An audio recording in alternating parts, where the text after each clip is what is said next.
We need not worry about knowing the right thing to say or do when we get there. The love of God and the Holy Spirit may be enough.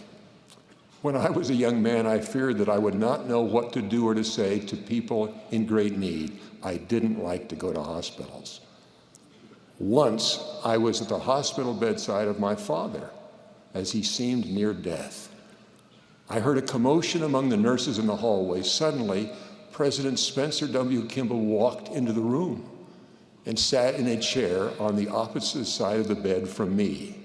I thought to myself, now, here is my chance to watch and listen to a master at going to those in pain and suffering.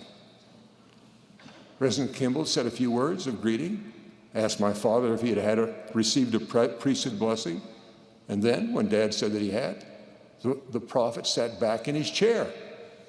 I waited for a demonstration of the comforting skills I felt I lacked and so much needed. After perhaps 5 minutes of watching the two of them simply smiling silently at each other, President Kimball rose and said, "Henry, I think I'll go before we tire you." He left. I thought I had missed the lesson, but it came later. In a quiet moment with Dad, after he recovered enough to go home, our conversation turned to the visit by President Kimball. Dad said quietly, "Of all the visits I had, that visit I had from him lifted my spirits the most."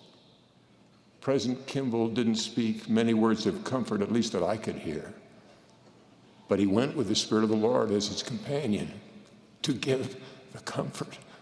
I realize now that he was demonstrating the lesson President Monson taught.